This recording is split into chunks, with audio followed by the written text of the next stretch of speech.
It's a whole other thing. But I swear, they were there, and I was back here on a reverse shot. I looked like a toothpick, you know. It's ridiculous. Well, Dyan, welcome back to Texas. Thank you so much. I love it here. I know you do. Yeah. I know. We've talked about that before. Yeah. Why is it you're so fond of Texas? The people, the folks. I have good friends, a lot of good friends in Texas, and I spend time here when I'm not working. But the people are so... It's true, there is no hospitality like Southern hospitality in the world, and that doesn't have anything to do with the South. What the South is made up of are people. And the people are warm and open and friendly and trusting and inviting, and what it does is it brings out those things in you, so I love it here. Well, you're a pretty friendly, open, trusting person, so, you know. Yeah, well, that's why I like friendly, open, trusting people. And here you are now with your... where you have written and directed and starred in your first feature film. Right.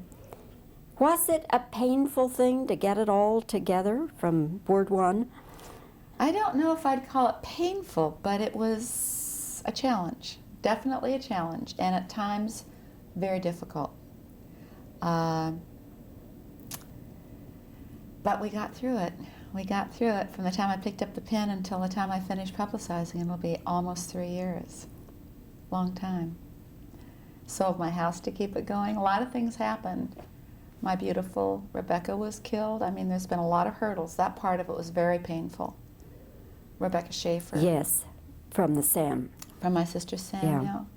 She was murdered a couple of weeks after she looped the movie for me. I don't know why that just came to my thought just now, but you asked painful, and I guess that's what was painful about the making of this movie. I think that's what triggered that thought. That was very painful, yeah. Did you have to raise all of the money? I raised it, yes. I went to friends, and they gave me the first $1.3 million, and the producer that I hired told me that I could make the movie for that amount of money. And he asked me if I could. And I said, I don't know, I've never done this before. So when that money was gone, we were halfway through the film, and we ran out of funds. I sold my house to keep it going. So now I'm living in a very nice rental. And I'll get another house. What will this film have to make for you to make a profit, show a profit? Well, quite a bit of money.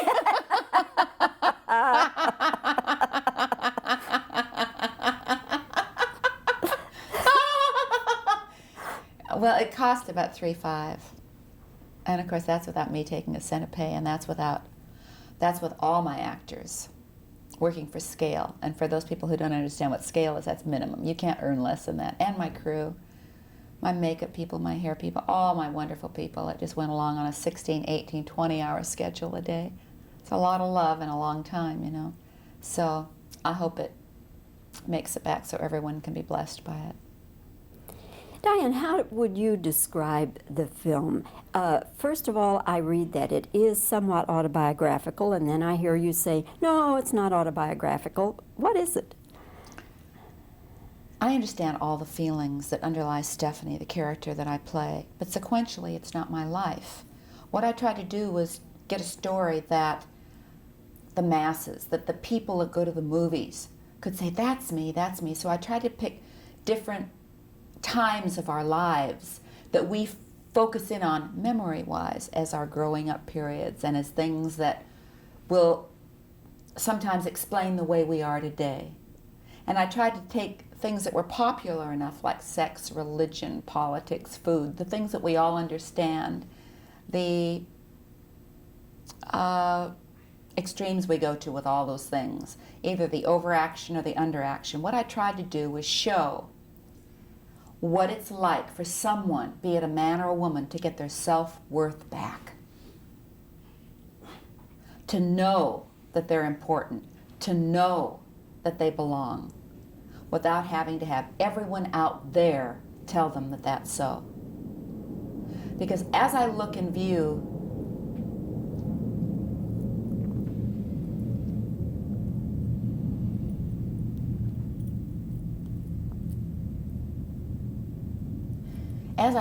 and I view around me the relationships that I know. I mean, communications have become very sophisticated in the world, going to the moon, we're going all over. But just between each other, people seem to be more guarded. They don't seem to really, I guess one of the biggest problems in the world are relationships. People relating to each other. And when I ask myself why, the answer is we have to start inside ourselves to get our own act straight, so then we can be straight with someone else. And so I tried to make a movie that would pose those questions and maybe come up with several answers and give you something to think about. But it's definitely, you know, it's not easy to be a woman in the world. We've been taught to serve, and so it's good to make people happy. I think it's wonderful to make people happy, but if you have to go against something intrinsically deep in your own nature to do that, then it's wrong. I think it's hard to be a guy in the world. Guys have been taught to shove down all their feelings. Be a big boy for Daddy, Johnny. Don't cry. Push back those tears. So guys grow up having to shove all those feelings down because it's not manly. Well, what a crock. It is manly. But by the time they learn that, and a woman says, I want a confrontation, the guy says, well, how do you do that? No, I don't want to do that. Let's sweep it under the carpet. And then women say, men don't understand. No, they don't, because they've never been allowed to. So things need to change inside. Then that will change the outside, and that's what my movie's about. There's some big laughs in it. Big laughs, because there's some wonderful characters. Because I love to poke fun at things that confound and confuse us. And there's some big tears. But there's hope. You walk out feeling good. The scenes and a big part of the movie takes place in this rehab center. Now, is that anything you ever experienced or you ever observed? Or I went for a weekend to observe, yes. I was never in a rehab center. But I understand the feelings that put you there. I understand the feelings that keep you there. And I know many people that have been in and out, and I don't know much difference between the people except that one's trying to do something about it to help themselves. And I'm not suggesting by that you go into a rehab center. I'm not suggesting anything except that we all take a deep breath and get quiet and see what it is we really want for our own lives. Everyone else has been telling us for so long what they want for our own lives.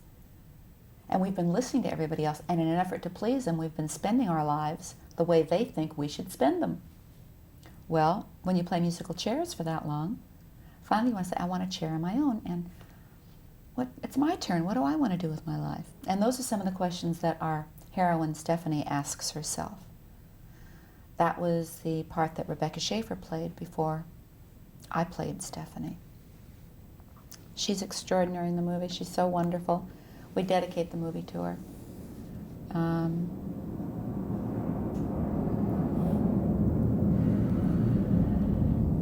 It's the only bad part about shooting Is that here all the time? Is there an airport nearby? here. Yeah, it's right in the flight pattern of Love Field. Southwest Airlines, back and forth. She's been here before. She's so composed with it. Well, but see, you're Bless a your director, heart. so that's why you know Instinctively, to I stop. stop, Yeah. yeah. Okay. So, pick up about Rebecca. Oh, yeah. My beautiful Rebecca played Stephanie before I play her.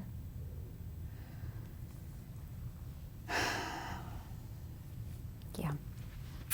She's wonderful. We dedicate the movie to her. She's amazing in it. It's still hard to believe. I mean, I picked up the newspaper this morning and saw this young boy who was 23 years old. Smiling, beautiful face, was killed in the airplane crash last night. And I thought, my God, we have to enjoy every minute of life. Not because we're afraid of death, but because we love life, you know? And so that's what my movie's about, too. We see you, Dyan, especially when we see you on Carson and some of those shows, and you're laughing, your wonderful laugh, and having such a great time, and you appear to be this carefree, you know, happy-go-lucky person. And then I look at this film, and you have to know that since you wrote it, you directed it, you're in it, that here is a person who probably has had a lot of angst in her life. Am I right? Mm-hmm. I have. But So I've which worked- are you? Which are you? I'm pretty, I'd say that if you were going to tip the balance, that most of the time I feel pretty good now. That's not to say I don't duck real fast when the caca comes flying, you know, and stand up sooner, but it doesn't keep me down for as long. Things that would happen that would disappoint me or depress me or make me feel bad would sometimes, I'd have to go to bed for a week because I just didn't understand it. I'd be so disappointed in whatever it was. Now, I'm still disappointed, and probably even more so, but not for as long. I didn't go as far as Stephanie goes in the movie, but I understand the feelings, you know, so I guess I have gone as far. But that means I don't want to mislead people. I haven't gone to a rehab center. But, boy, I sure have felt the passion that she feels, or I couldn't portray it. Let's talk just for a moment about the fact that you're the only woman who has ever been nominated for her work behind the camera as a director as well as her acting. Twice you've had nominations for acting. How do you feel about the current situation where here's Awakenings nominated? I am so... Go ahead and finish. I'm sorry. I cut you off. That's all right. Awakenings is nominated. Robert De Niro is nominated. Penny Marshall directed. Nothing. I talked to her yesterday. I was so upset, so ticked about that. I just think it's horrible. And it's happened before. Yeah, Rhonda sure it Haynes, has. Children of a Lesser God. Right. But in all fairness, it happened last year too, because the man who directed Driving Miss Daisy, the movie won Best Picture. Yeah. You know, the irony of that, it isn't fair. It isn't fair, and it makes me very angry. But, you know, I'll tell you something. I did. I talked to Penny for a long time, and I'm, on her behalf, very upset about it. But I know that in traveling some of the country, a thought has been coming to me, and I've been talking about it, that we as women have got to now stop blaming men for what we're not doing and for what we are doing. We've got to accept the responsibility ourselves and just go do it and stop waiting for permission. Yeah, there's going to be some inequity. There is. When it's a male-dominated society and the men in Hollywood are hiring and firing, that's the way it's going to be sometimes. Okay, and they do get paid more than we, and it's not fair. But what are we going to do? Stand on that box and talk about it until we're blue? It doesn't change anything. So bless you. So I went out and raised the money and wrote it and did it. And other gals are doing the same thing. You know, to waste energy, I mean, I did. We commiserated on the phone, and I just said, it's just not fair, and I'm sorry. He's just such a brilliant director. Is Penny angry?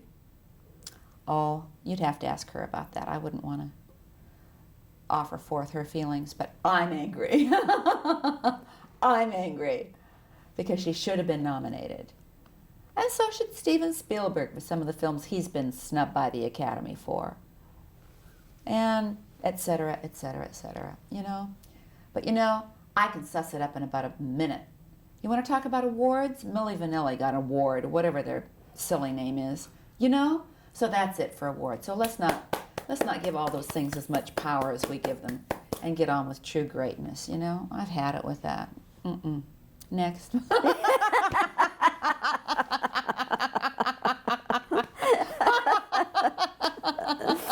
Dyan, you know, we get going. I could sit here and talk with you all day and love it, but I know you've got a schedule to keep, and so do we. Anyway, I hope the picture makes lots of money and that you get a better, bigger house than you had before. Bless your heart. Okay? Thank you so much. And are you doing okay with the divorce and all that? I am, actually, I am. He's a very good friend of mine. You know, when I used to hear people say that, I'd think that's a crock. I never bought it. But we're good friends. And we're just better friends than we were husband and wife. Matter of fact, I first stayed here with him. And he's a real good friend. And we're such good friends, we're even splitting the Laker tickets, so.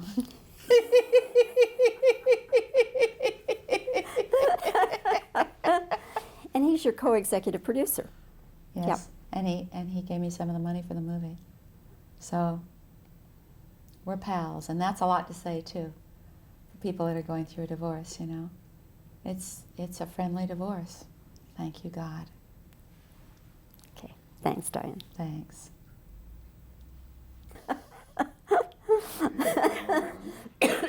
That's saying it like it. I know. Stop rolling. All right, are you rolling? Yes, ma'am. Oh, okay. I'll talk, and Dyan, you just listen, and I can just go on saying that you look terrific. You always do. And Really? yeah, you do. Yeah, you look terrific. Okay. And I admire what you're doing, taking the bull by the horns, literally, and getting in there and doing your thing. And I believe you when, I mean, I agree with you when you say that we just can't sit around blaming other people. We have to Okay. say, okay, we're going to do Is this. that good? Yeah, that's okay. Dyan, what is it? I read one place, it is autobiographical, and then I hear you say, no, no, no, it's not autobiographical. Let me try again. It's okay. Yeah. Wait a minute.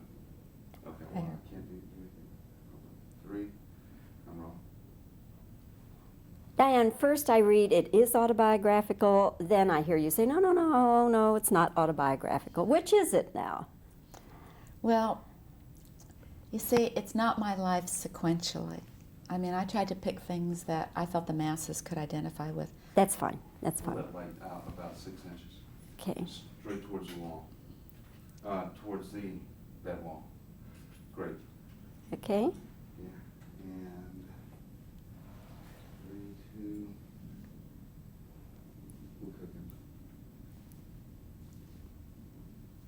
A lot of the movie takes place in a rehab center. Were you ever in one, or did you observe one, or what? I was never in one. Okay. Can you pick it up with rehab center? Yeah. I'm rolling. I never went to I was never in one, but I observed one for a weekend. That's fine. Okay.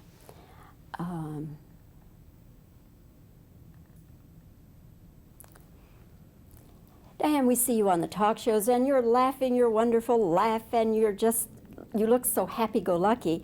Then we look at this movie, written and directed by you, and I think, here's a woman who must have had a lot of angst in her life. Do you spell that A-N-G-S-T? Uh-huh. Yeah. Okay. I'm rolling. Dyan, we see you on the talk shows, and you're laughing your wonderful laugh, and you seem so carefree and trouble-free. And then I look at this movie, written and directed by you, acted by you, and I think, here's a woman who must have, at some point in her life, had a lot of angst. A-N-G-S-T, is that how you spell that word? That means surus, right? Aggravation. Yeah, I've had my share. Yeah, that's fine. Okay, and one last question. Still on the two-shot. Okay. Dyan, how do you feel about the fact that Penny Marshall, who directed Awakenings, was totally overlooked by the Academy in the nominations? It really makes me angry. I talked to her about it yesterday.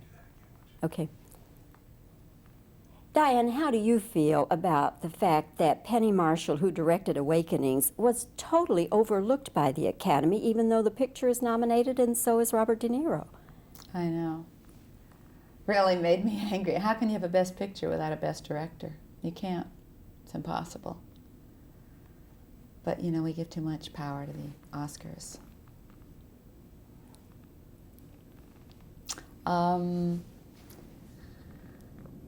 But I want to talk about how well you look.